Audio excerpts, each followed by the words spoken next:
could I ever leave? You've been so kind. Oh, I'll stay right here.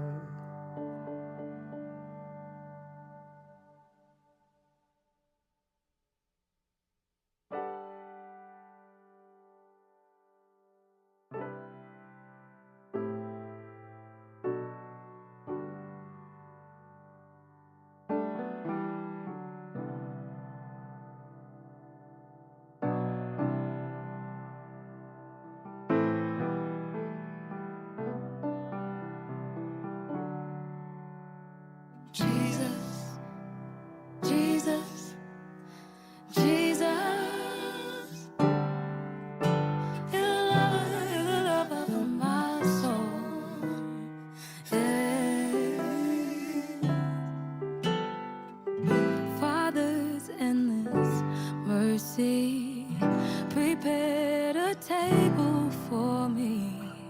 How can it even be? You sent your son down to save me. No other name will I praise but yours. No other name will I praise but yours, Jesus. Por algo más importante, mientras hay gente que celebra la muerte, hay gente que cuelga cosas, hay gente que pide cosas, nosotros contrastantemente celebramos la vida. ¿Y quién es la vida? Jesús. Jesús es la vida. No es nada más que hable de la vida, no, Él es la vida, ¿sí? Y eso de por sí es algo hermoso, es algo grande, es algo que yo creo que usted y yo podemos valorar, pero no nos podemos detener, ¿está de acuerdo? Y hemos estado viendo el final de los tiempos, una serie basada en Apocalipsis, y obviamente usted ha oído lo que es el texto y el contexto. ¿No ha oído de eso? Necesitamos tener un texto base o versículos base cuando oímos la palabra, y el contexto es todo aquello que le circunda ese versículo. Puede ser en una misma carta, puede ser en un mismo libro, y de ahí se va, y puede ser en su alrededor, que son los libros siguientes, las epístolas siguientes, las cartas siguientes. Podemos nosotros estar estudiando Apocalipsis y tener un contexto, es decir, versículos que sustentan eso que vemos en Apocalipsis, y estar hasta Génesis. ¿Hasta ahí va conmigo? Amén. Bueno, estamos viendo la serie El Final de los Tiempos, y va a aparecer ahí en pantalla. Ahí ya nuestros hermanos ingenieros, altos ejecutivos del área técnica. Dice ahí la caída, ¿qué? Del sistema diabólico. ¿Cuántos saben que el diablo anda suelto? ¿Alguien aquí adora? Dijo alguien por ahí, ¿alguien adora el reino de las tinieblas? Qué bueno, hermano. Si no, ahorita no exorcismo, pero sí oraríamos por la persona, ¿verdad? Porque estarían adorando y buscando quien les supla, y estarían con el perdedor, y no se trata de eso. La caída del sistema diabólico, y esta, fíjense, y vamos a ver como subtema de esto mismo, condenación y caída de la gran Babilonia. Hemos estado viendo Apocalipsis, estos temas, y es importante que ustedes y yo vayamos avanzando. Vimos hace 8 días, ¿qué vimos hace 8 días? ¿Se acuerda?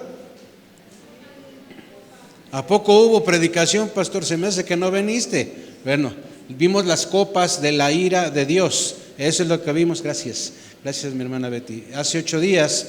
Ahora veremos Apocalipsis 17. Le voy a pedir un favor, tenga ahí a la mano Apocalipsis 17, capítulo 17, capítulo 18, ¿sí? Y vemos nosotros que en el capítulo 17 vamos a ver que Dios revela su carácter espiritual, y Dios revela cosas muy específicas que nosotros debemos de notar.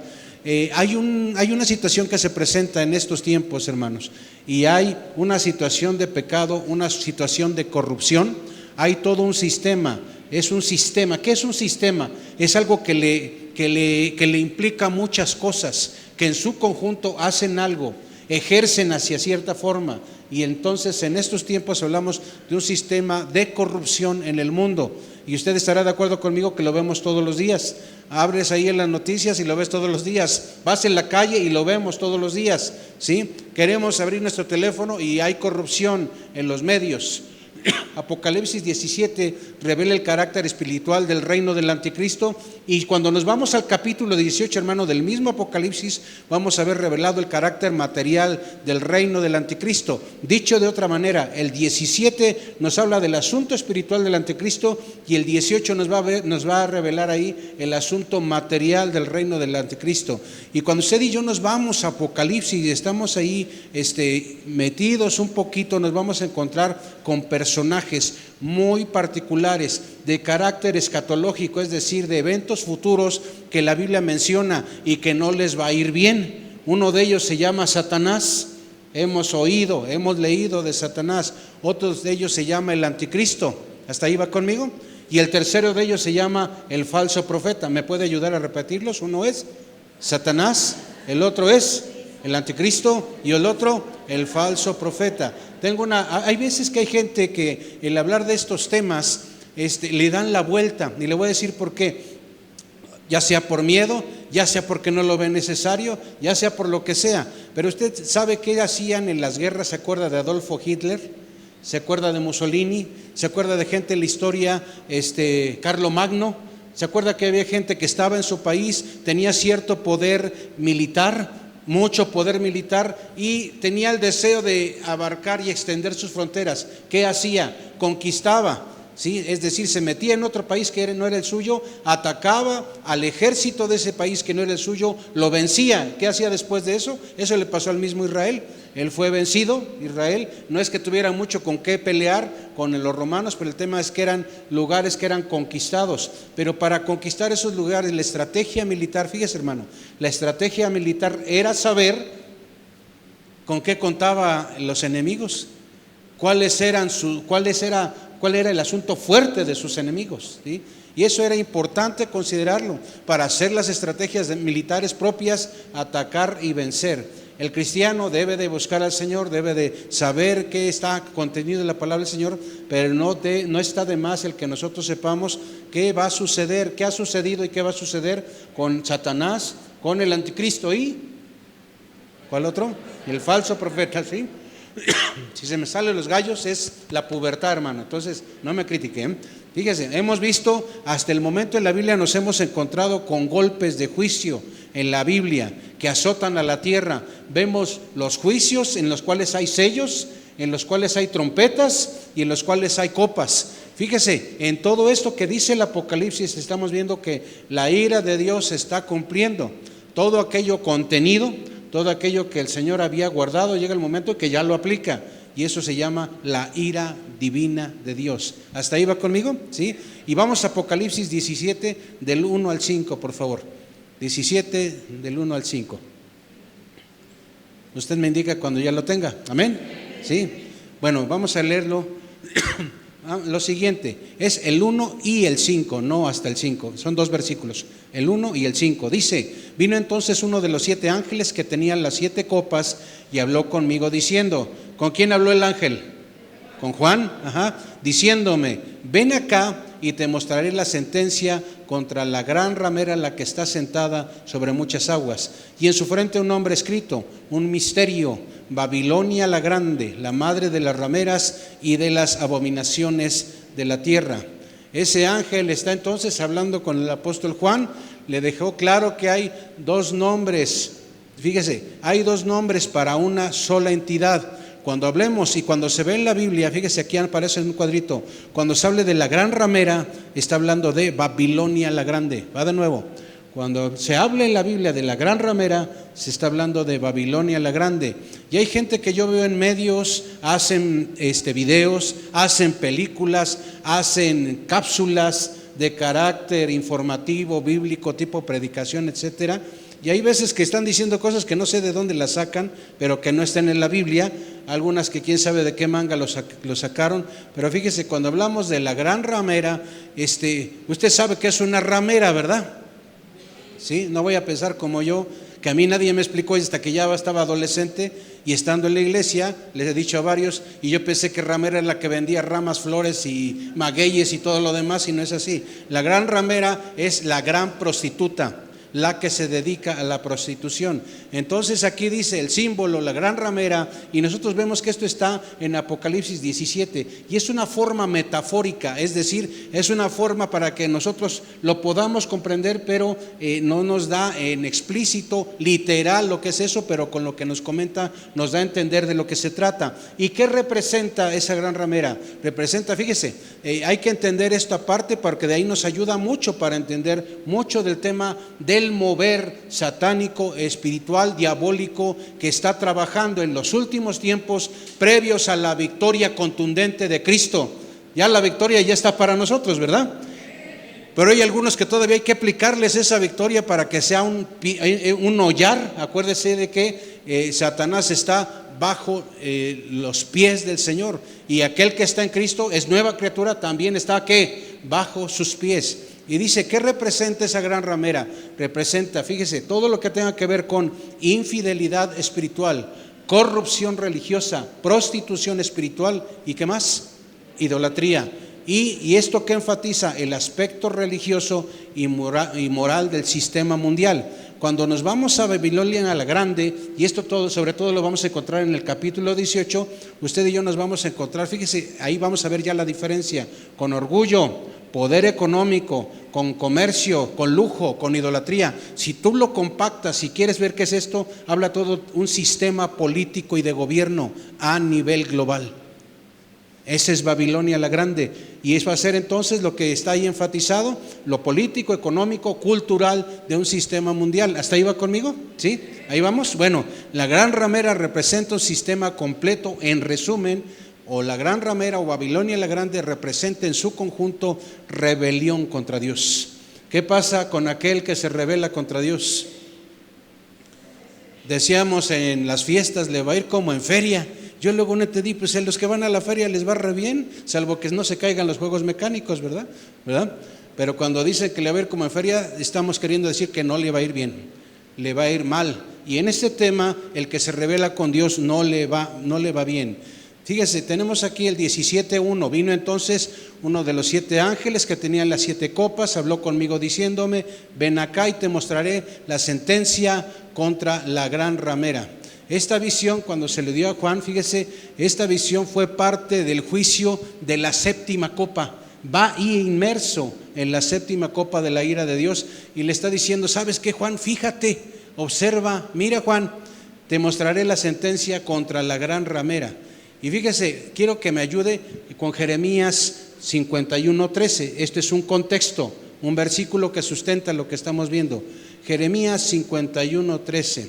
Habla de aquella que está sentada sobre las muchas aguas. Y nosotros leímos ahorita hace un momento, la que está sentada, y habló conmigo, dice, uno de los ángeles que tiene las 7 copas, y habla de esa mujer.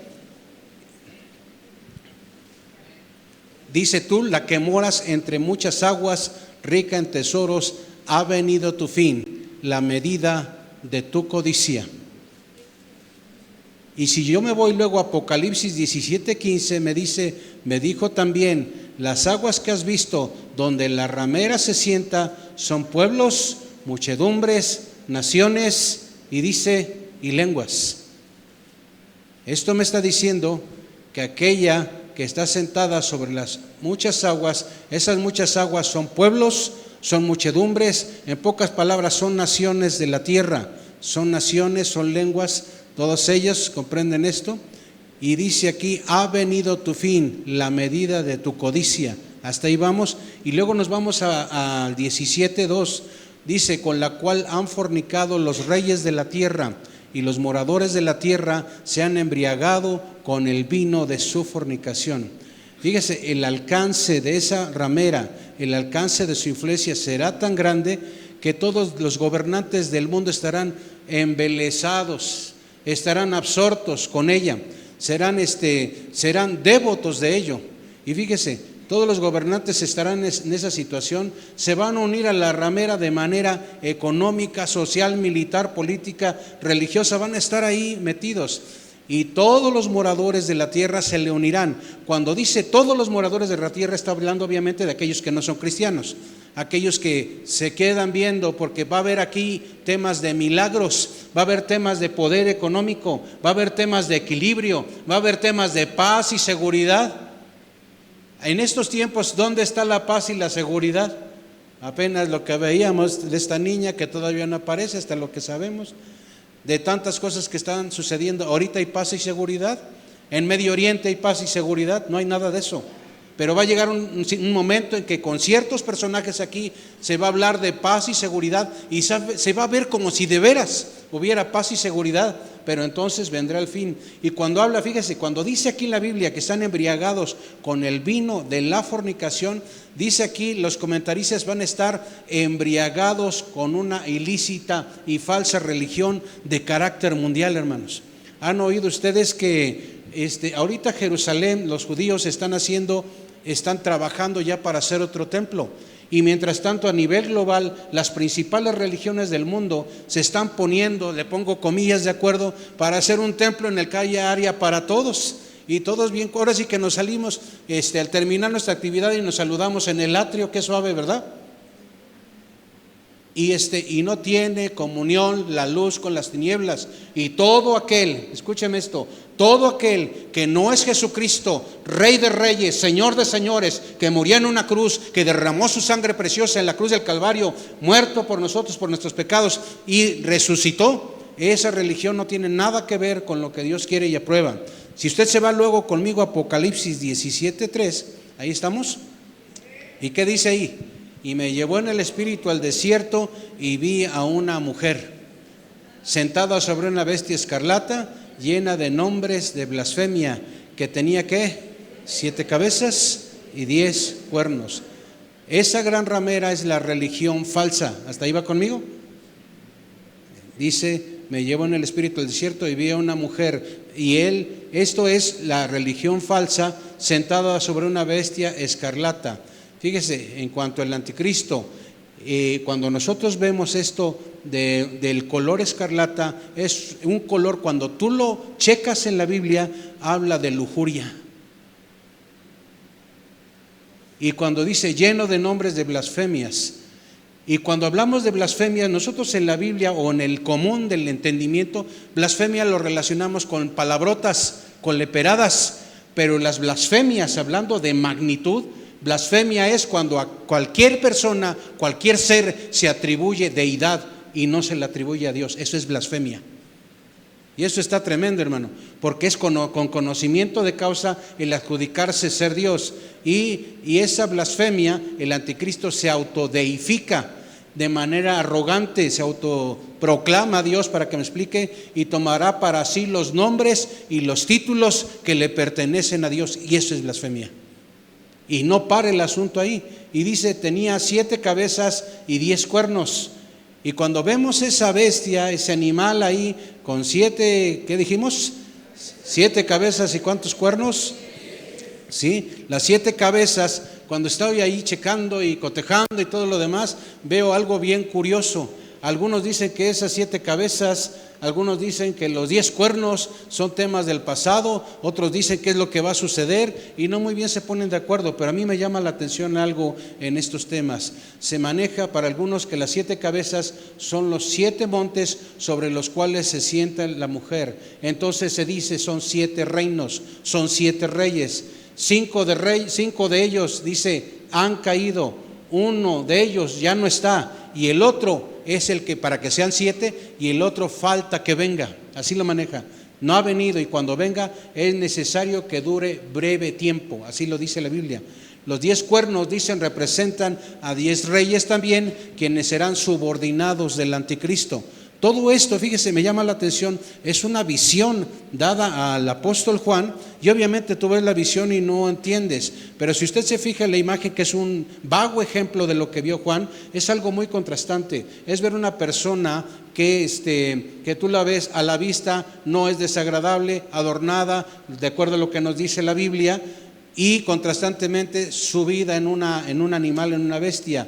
Habla aquí de una iglesia falsa y en Él estarán unidas, hermano, como nunca antes de la historia de la humanidad. Estarán unidas para propósitos y subordinación y apego a un asunto de carácter diabólico. Y esto no tiene nada que ver con la iglesia de Cristo. No tiene nada que ver con lo que es el cuerpo de Cristo, la novia del Cordero, esperándole. Pero sin embargo es algo que como iglesia no es vano, no es malo que sepamos, y sepamos contra quién, de por sí ya lo sabemos, sepamos contra quién es el asunto y el problema. Satanás, ¿qué es hacia el cristiano? ¿Qué es? Es su enemigo. ¿Has tenido un enemigo? ¿Cómo te trata un enemigo? ¿Cómo te quiero, condenadote? ¿No? Te invito a comer a mi casa. Vamos a tomarnos un cafecito. ¿Qué hace un enemigo?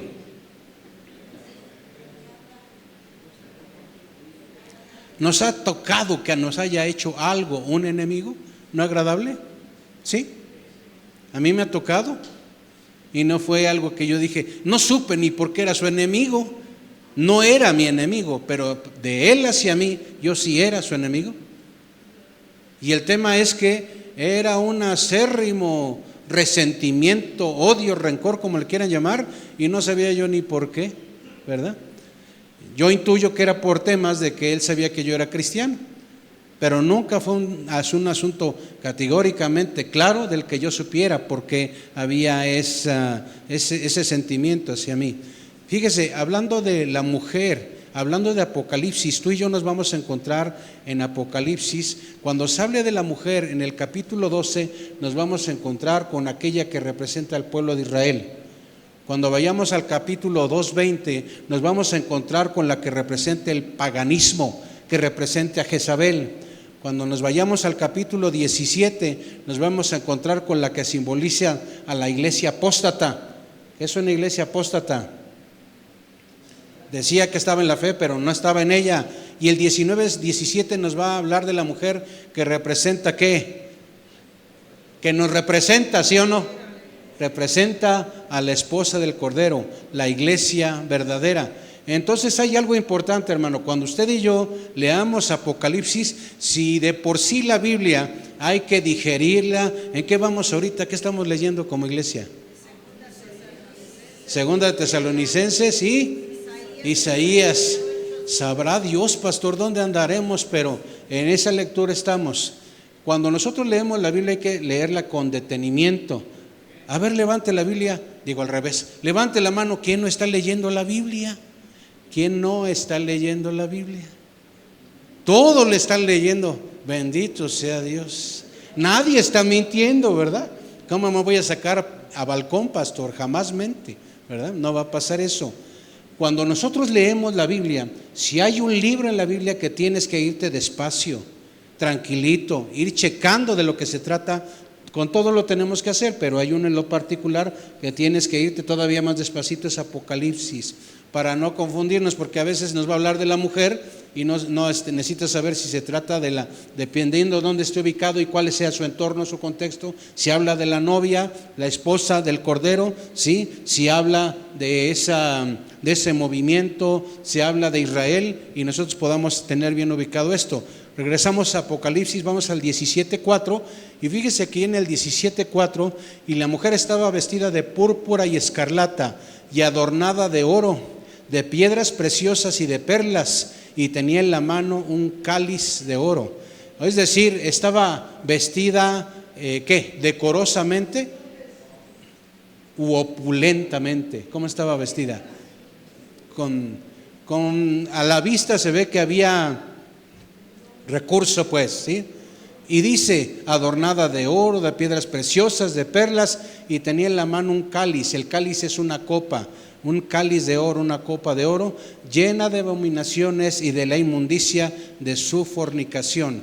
Cuando habla de abominaciones, habla tanto de maldiciones, pero también, sobre todo, habla de aquellos que usurpan y quieren usurpar el lugar que solo a Dios le corresponde. ¿Está ahí va conmigo? Y dice, y de la inmundicia de su fornicación. La fornicación en la Biblia, en un contexto general, nos habla para nosotros lo que es adulterio y fornicación. ¿Qué es el adulterio? Relación con gente que no es tu esposo, tu esposa, casados. ¿Qué es la fornicación en nuestro entendimiento llano? Cuando es intimidad, sexo con gente que no es que no es casada, ¿sí? En el tema bíblico, la inmoralidad es todo tipo de carácter de pecado sexual. ¿Hasta ahí va conmigo? Entonces habla de la fornicación, de la inmundicia. Fíjense, cuando nosotros nos vamos a entender esta imagen de acuerdo a lo que la Biblia nos habla, es una mujer que representa lujuria, representa realeza, representa prosperidad, pero también significa prostitución. Hay realeza con prostitución, hay lujuria con temas de un lugar de opulencia.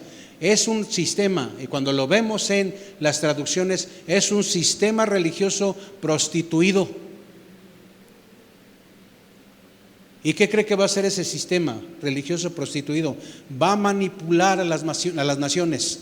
Hablo a las naciones de la tierra para que cometan fornicación espiritual con ella. Y cuando hablamos de fornicación espiritual en el Apocalipsis, estamos viendo todas aquellas fuerzas del maligno, fuerzas satánicas, fuerzas demoníacas, cuyo objetivo va a ser llamar la atención, dice la Biblia, aún de los escogidos, y hacerles ver que el bueno es aquel que está ahí, que están viendo, y donde va a estar involucrado Satanás. ¿Qué más? El anticristo y el falso profeta. ¿Hasta ahí vamos? ¿Sí va conmigo? Bueno, y llama la atención lo siguiente, una imagen medio rara, pero bueno, ahí voy. Apocalipsis 17:5, y en su frente un nombre escrito, un misterio. Obviamente aquí no lo ponen en la imagen en español, pero se entiende que no va a estar en ese idioma, pero dice, en nombre escrito en su frente, que dice, Babilonia la grande, la madre de las rameras, ¿y qué? Y de las abominaciones de la tierra. Cuando dice esto en la Biblia, Babilonia la grande, fíjese, dará origen a toda adoración falsa, idolátrica y blasfema de los postreros tiempos. Para que me explique yo, hermano, va a haber un oleaje tremendamente a nivel mundial que va a atraer a las naciones, porque le va a llamar la atención. ¿Qué cree? Va a haber milagros, va a haber sanidades, va a haber economía estable. Y me acuerdo cuando dicen, ¿se acuerda que hemos oído en ciertos tiempos que ya se está unificando la moneda? Y han sido intentos, ¿se acuerda? Y ya se está logrando, y ya se está hablando de que nos estamos poniendo de acuerdo, y eso no sucede. Estos serán los últimos tiempos en que Babilonia corromperá al mundo con una religión falsa.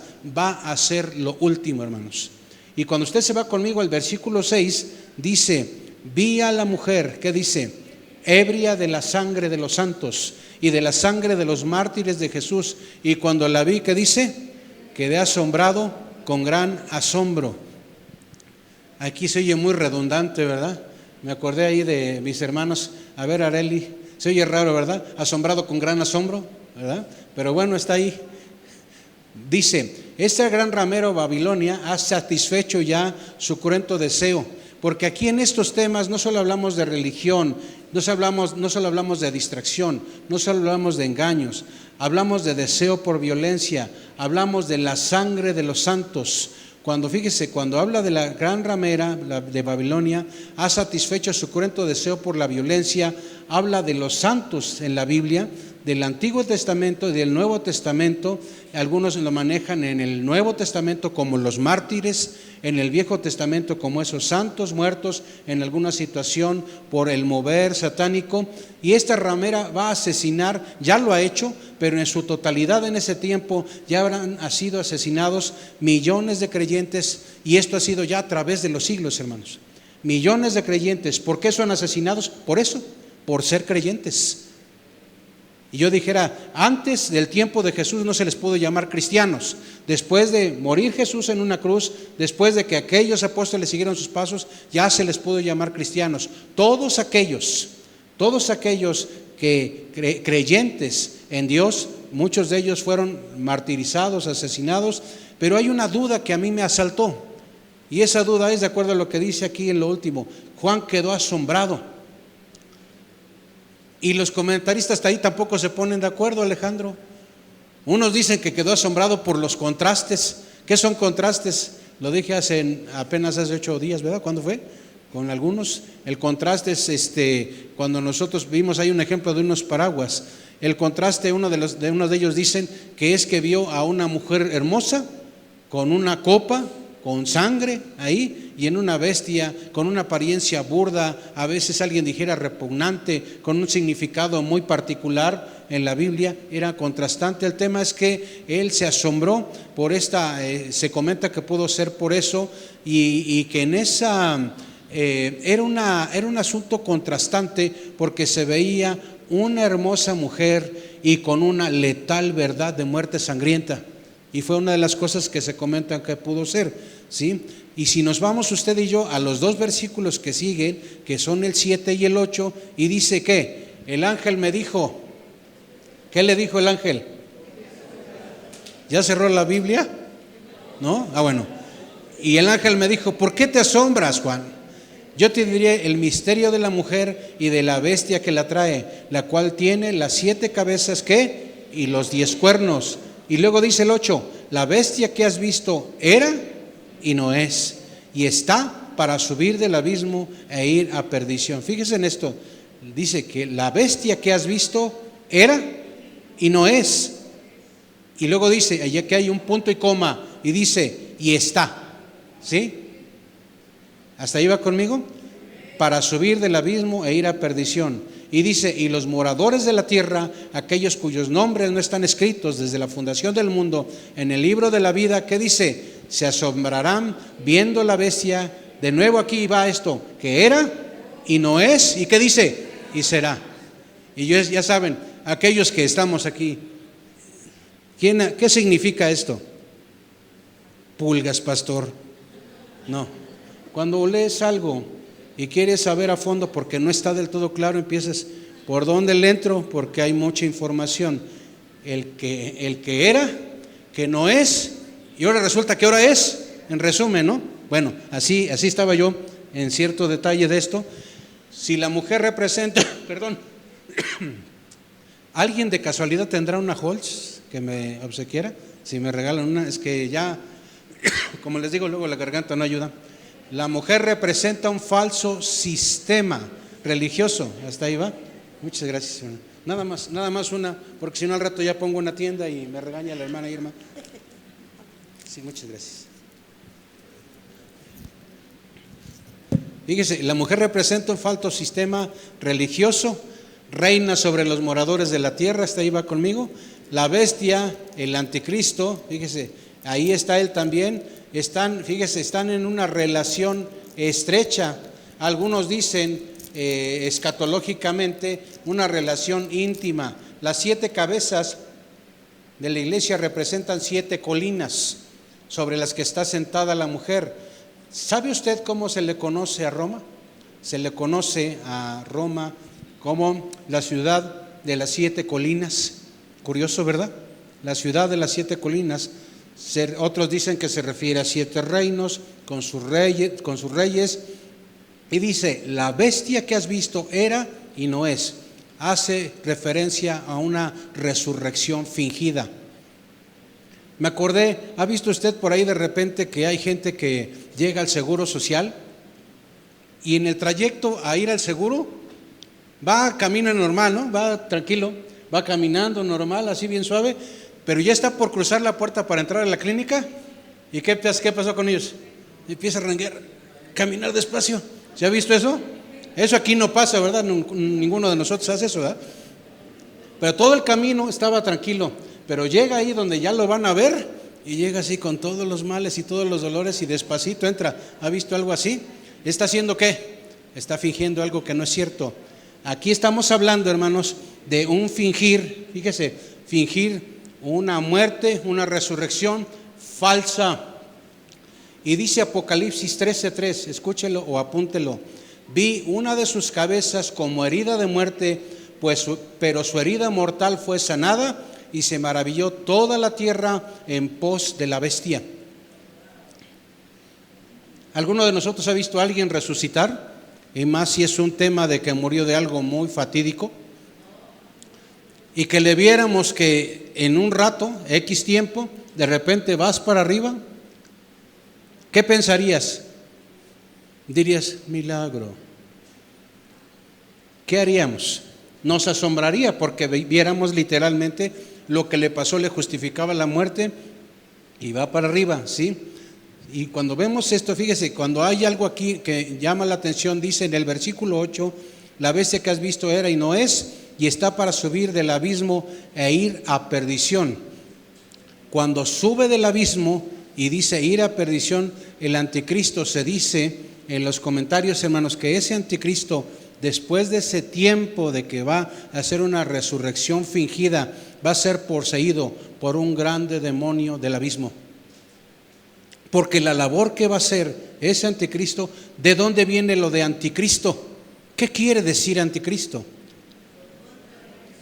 Es opuesto a Cristo, pero curioso, se parece a Cristo, ¿sí o no? Es opuesto a Cristo, pero se parece a Cristo. Y algunos van a decir, este es el bueno, el que hemos oído siempre, ese no es, este es el bueno. Y eso es el tema del que va a tratar y está tratando Apocalipsis. Y hay algunas notas que quiero compartirle que aparecen ahí. Habla del anticristo, la primer bestia considerada como tal, y el falso profeta, que en la Biblia le habla que es la segunda bestia, ¿sí? Todo lo que estoy comentando, el hermano, le encargo un favor, chéquelo usted. ¿Qué tal si le digo yo una mentira? Usted tiene la obligación de checarlo en su Biblia. Checar, cómprese las Biblias. Ahí tenemos la librería, ¿verdad? Tenemos Biblias y encarguemos también Biblias de estudio para que ahí podamos checar todo esto. Fíjese lo que nos dice aquí. La bestia y el anticristo como el mismo personaje. Pero la bestia, la palabra anticristo, cuando usted y yo lo checamos, la palabra anticristo no aparece en Apocalipsis, hermano. Búsquelo. No aparece la palabra anticristo en Apocalipsis, aparece en las cartas de Juan. Un ejemplo, primera de Juan 2, capítulo 2, versículo 18, versículo 22, ahí aparece la palabra literal anticristo. Pero aunque no aparezca como tal, sabemos que la existencia del anticristo, y va a pasar ciertas cosas, va a recibir poder de Satanás ese anticristo. Y ahí están citas si usted quiere apuntarlas para no tardarnos mucho ahí. Se opone a Cristo, es adorado por el mundo, persigue a los santos. Cuando dice que persigue a los santos, va a rechazar, va a odiar a los creyentes verdaderos y va a hacer lo que esté en su mano para destruirlos, hermano. Otra más, hace milagros falsos. Y cuando hablamos de milagros falsos, por fin, ¿es un milagro o no lo es? Estamos hablando, yo no sé el detalle de eso. Cuando se habla de un milagro falso, el tema es que van a suceder cosas que va a requerir sanidades, va a haber liberaciones, todo eso, pero va a ser falso. Acuérdese de esta frase y me la recuerdo en un momento más, que usted se sabe.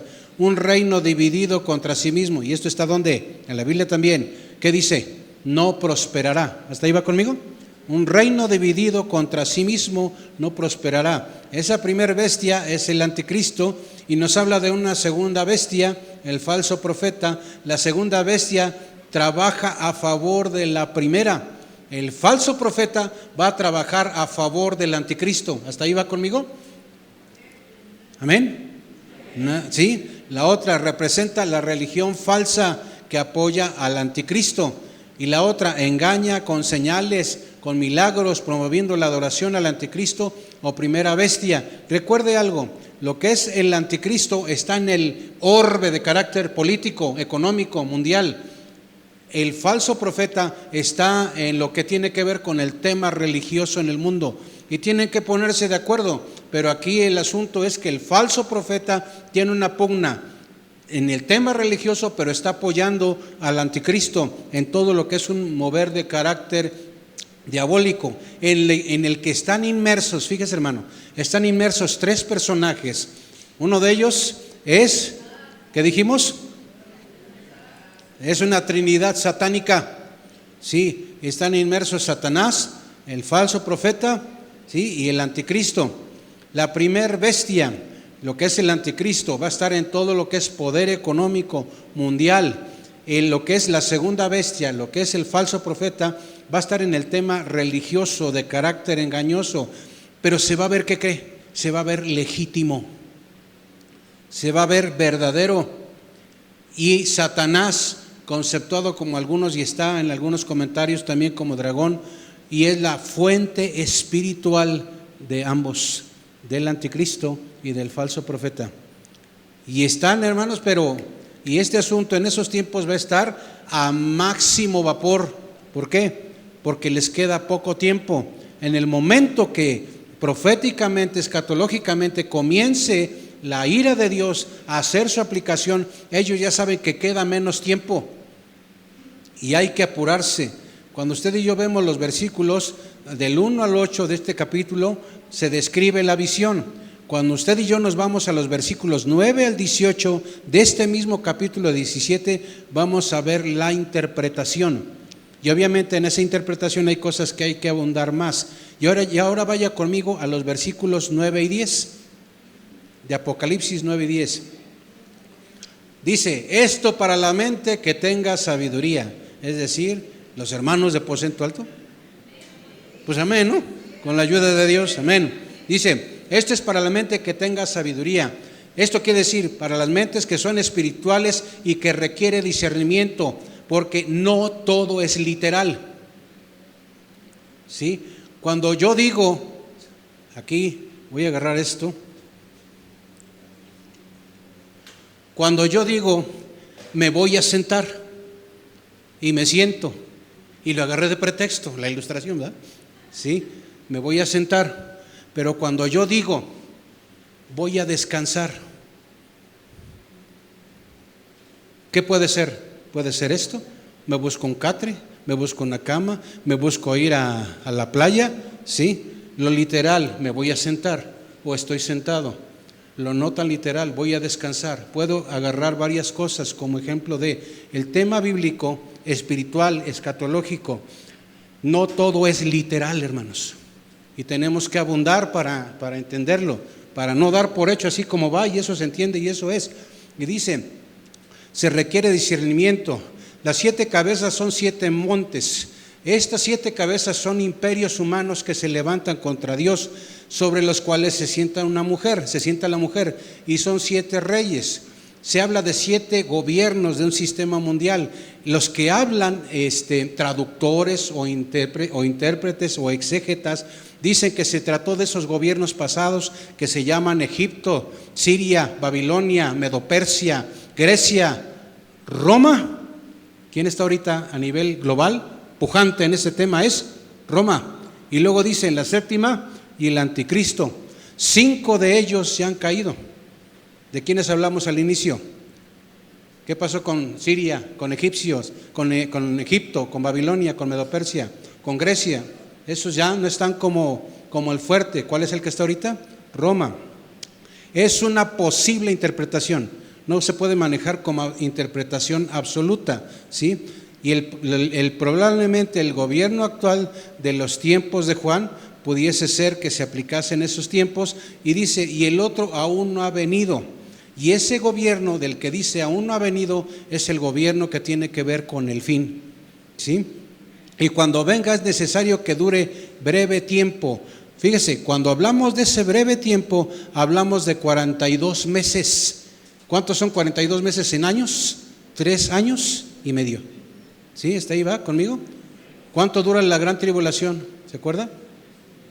¿Sí se acuerda o no? ¿No? 7. Pero en los primeros 3 años y medio, tranquilo, puro relax. ¿Qué sucede con los otros 3 años y medio? Eso va a estar en una situación tremenda. Y dice, y cuando venga es necesario que dure breve tiempo. Se habla de 3 años y medio, la segunda mitad de la tribulación. Y nos vamos al versículo 11. La bestia que era y no es también el 8º, y es de entre los 7, y va a la perdición. Aquí, hermanos, el anticristo está imitando el poder divino y título divino de Dios, por eso imita esa muerte y resurrección. Lo hace mostrando falsedad en su poder. Cuando dice es también el 8º, representa, fíjese, cuando dice es también el 8º, representa una fase final y culminante del mal. Tendrá un poder de poco tiempo, que no será eterno, no será soberano, pues su fin está ya decretado por Dios.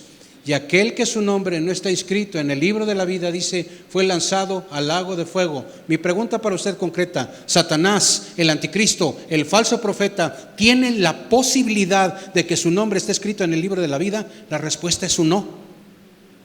¿Y qué pasa con aquellos que ya saben de lo que se trata, pero que hay un espíritu demoníaco, diabólico, y en uno de ellos es el demonio mismo? Pues a los que me pueda llevar conmigo, porque no me voy a ir solo. Eso es lo que Satanás piensa.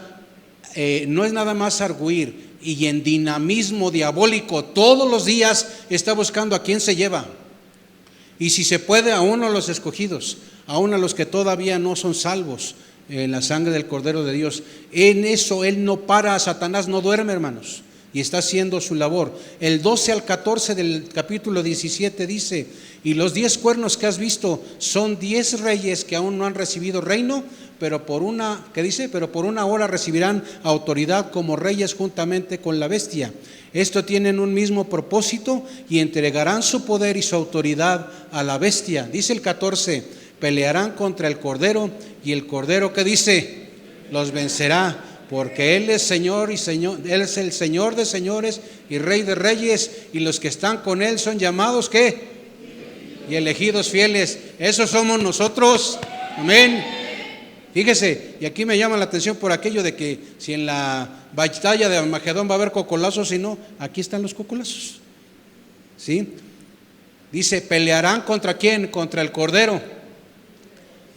Me llama la atención porque usted y yo como cristianos sabemos que la tienen ya perdida, pero la necedad diabólica es tal que van a ponerse a pelear con aquel que es todopoderoso, sabiendo que no van a vencer. Pero es un tremendo que yo cuando quiero entenderlo no lo entiendo. Si saben que van a perder, si saben que ya está escrito, no va a cambiar eso nada. Es estar enfrascados, estar embebidos, estar saturados de rebelión hasta donde dé, pero no me voy a morir, porque no hay muerte en este tema, hermanos. El lago de fuego, la gente que esté ahí, los demonios que estén ahí, Satanás que esté ahí, la muerte que esté ahí, el Hades que esté ahí, hermanos, todo eso va a quedar vivo y sufriendo por los siglos de los siglos.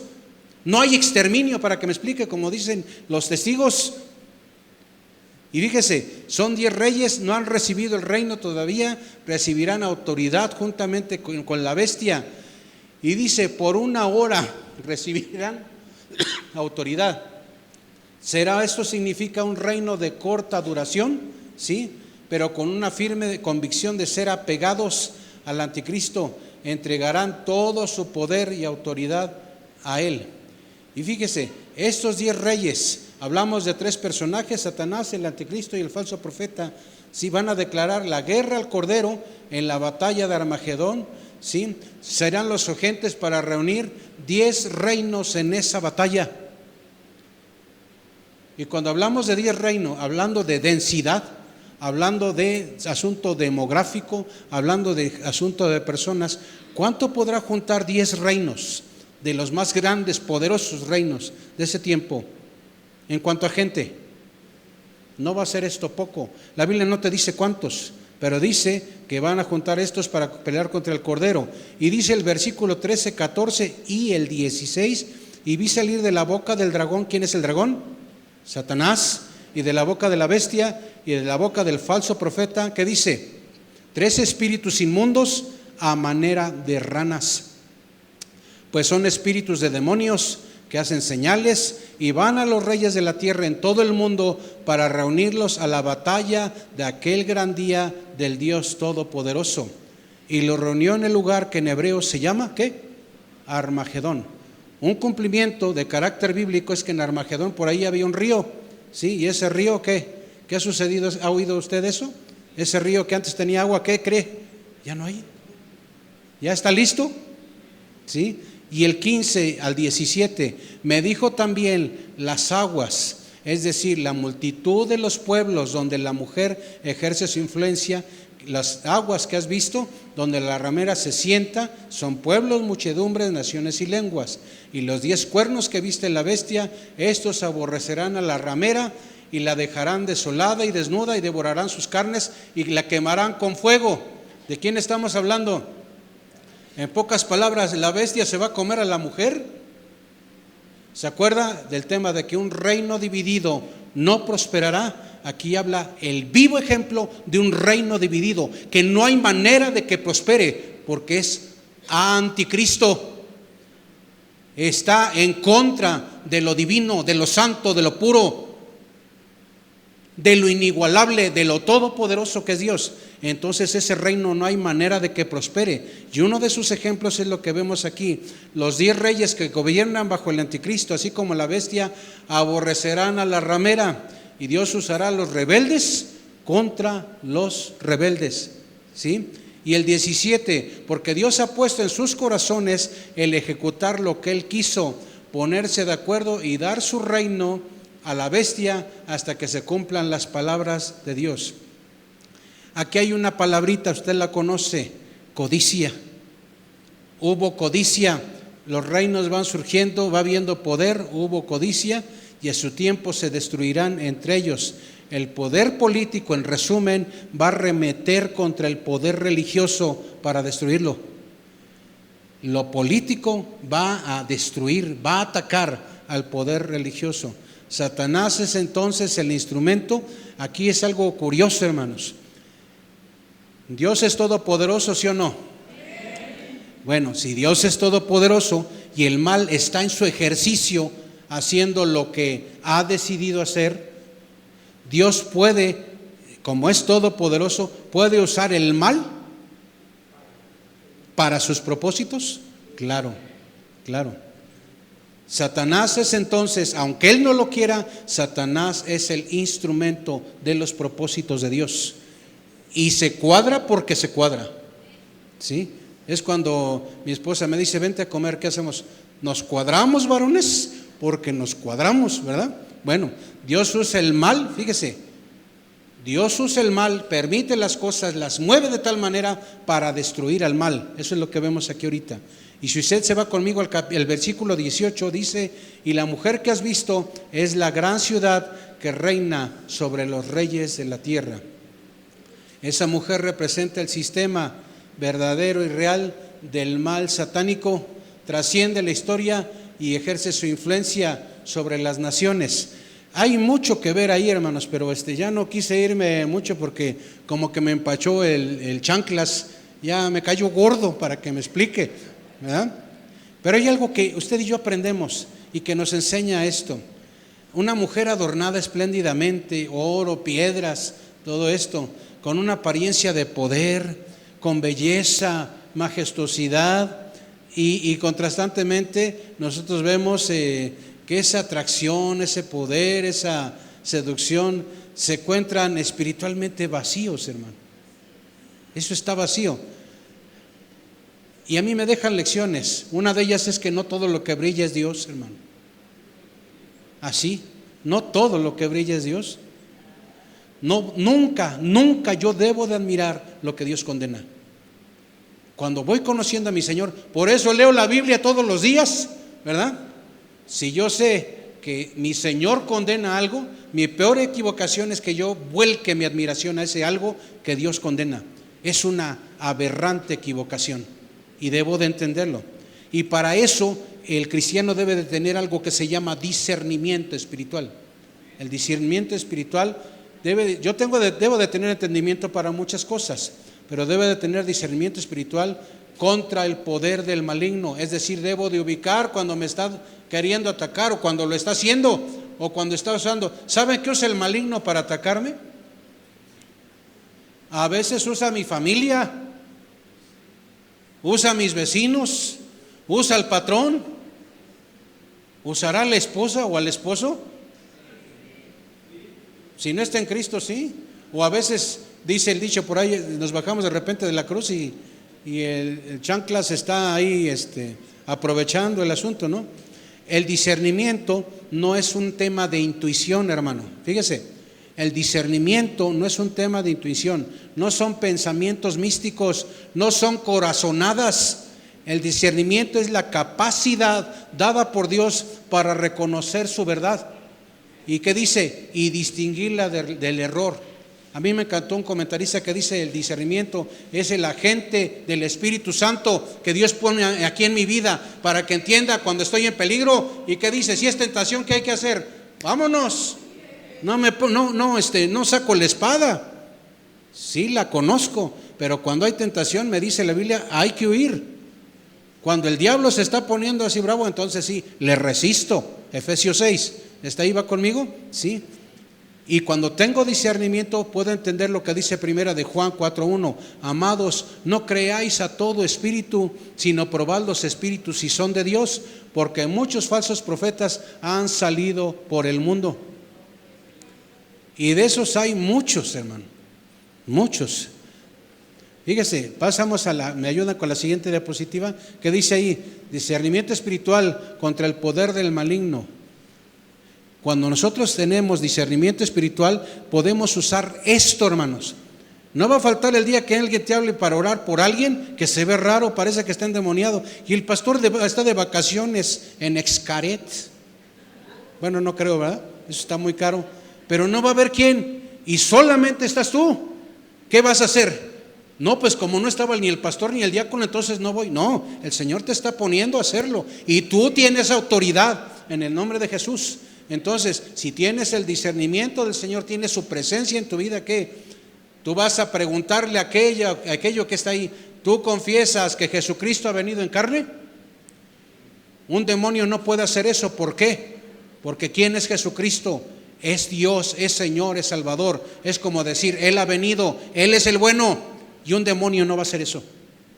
La otra, ¿exalta a Cristo o exalta a alguien? Cuando nosotros tenemos entendimiento, procuramos que lo que esté pasando en nuestro alrededor para decidir si es bueno o no, nosotros vemos: esto exalta al Señor, esto no ofende su santidad, lo que yo hago no le ofende. Eso es discernimiento.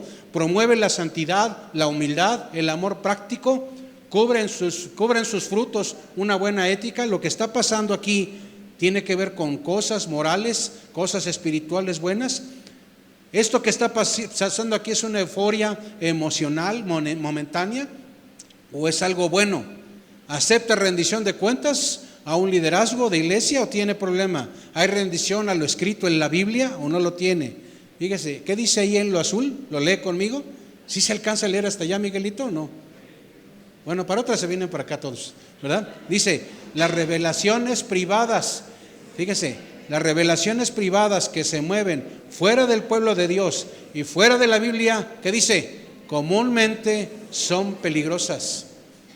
Si no está sujetado en la Biblia y hay la revelación X y acá, y en la Biblia no dice nada, ¿qué hay que hacer? Ándale, abrazo esto. Sí te creo. ¿Por qué? Porque me caes bien. No. Dios gobierna, fíjese, Dios gobierna aún sobre el imperio del mal. Esto también lo podemos aprender en esto que estuvimos viendo en el 17 de Apocalipsis. Dios sigue gobernando. Dios tiene todo el derecho de gobernar y limitar el mal. Dios tiene todo el derecho de transformar el mal. Y lo último que de manera contundente el Señor va a ser derrotar al mal. ¿Y qué cree? El mal ya está derrotado. Amén. Ya está derrotado. La otra, Dios usa incluso a los enemigos para cumplir sus propósitos, y eso también yo lo aprendo en Apocalipsis 17. Dios usa a los enemigos para cumplir su justicia. A veces nosotros pensamos que el mal ya triunfó por cómo nos está yendo, y es que no puedo. Me acuerdo de esa ilustración que hay por ahí, es un video de un niño que está por ahí: sí puedo, no puedo. Así a veces en los cristianos así andamos, ¿ya? En Cristo sabemos que podemos, nos da autoridad, pero a la mera hora vemos las aguas como Pedro y vas para abajo, hermano. Se nos olvida que el Señor nos dijo: oye, ven. Y cuando el Señor nos llama, así es, va a ser bendición, ¿sí? Dios se atribuye el usar a los mismos enemigos como instrumentos para ejecutar su justicia o su cumplimiento. Hay otra, el pecado, ¿qué cree? Qué ilógico. El pecado se destruye a sí mismo. No solamente es el practicarlo, el pecado se destruye a sí mismo. El mal, que dice, se consume por su misma corrupción. El pecado lleva en sí mismo el germen de su propia ruina. El pecado promete vida, pero ¿qué? produce muerte. Y quise dejar al último aquí. El pecado es como una bomba. No, yucateca. ¿Cómo es una bomba? Se ve tranquila, se ve inofensiva. ¿Qué pasa cuando la detonas? Hace todos los estragos posibles, pero no se veía eso. El pecado es eso, es como una bomba. Y me encanta, y cierro con esto, el Cordero tiene la supremacía. Y hay algo que a mí me llamó la atención, hermanos. Supremacía quiere decir el grado más alto que existe. ¿No hay más? ¿No hay más? Supremacía, el grado más alto que existe. ¿Y quién es poseedor? ¿Quién es la supremacía misma? Dios mismo.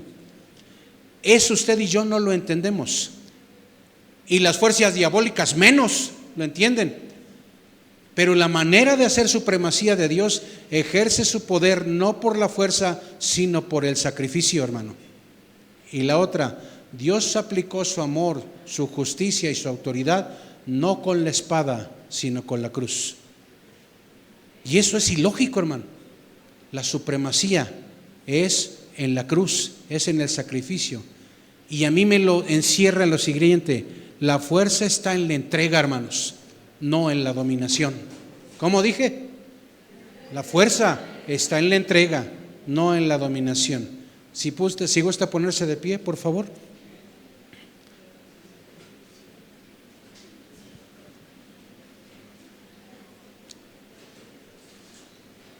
Quiero que escuche lo que dice Apocalipsis 17:14. Y por favor no se me distraiga, quiero que le ponga atención, si es tan amable, a este versículo.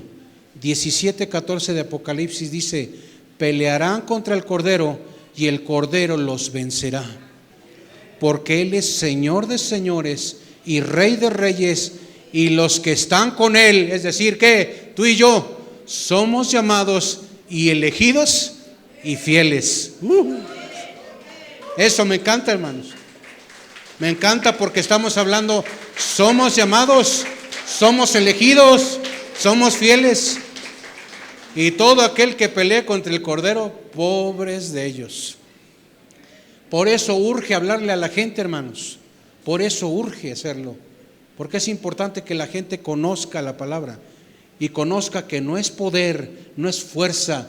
Siempre ha sido, siempre será su Espíritu Santo haciendo las cosas. Es su Santo Espíritu en los hombres. Oremos, oremos.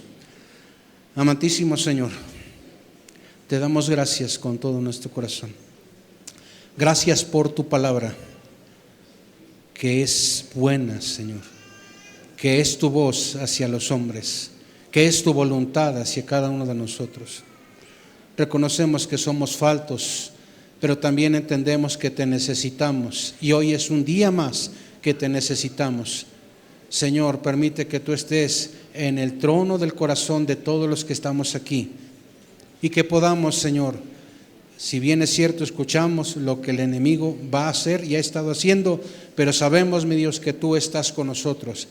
Y el que está contigo, Señor, ¿quién va a estar contra ti y quién va a estar contra aquel que está contigo, que somos nosotros?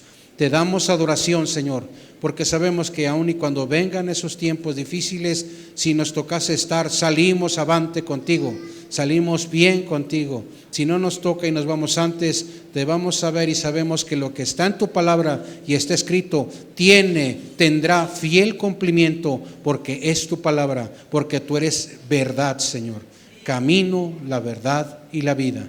Gracias, Señor. Si alguno de mis hermanos viene hoy con problemas, necesidades, tribulaciones, Señor, quita todo ese pesar, transfórmalo, Señor, en gozo, en confianza, en fe en ti, Señor, y permite que seamos adoradores fieles de tu presencia, de tu persona.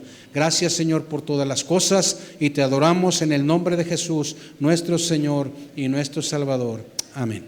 Démosle una ofrenda de palmas al Señor, hermanos, en esta tarde.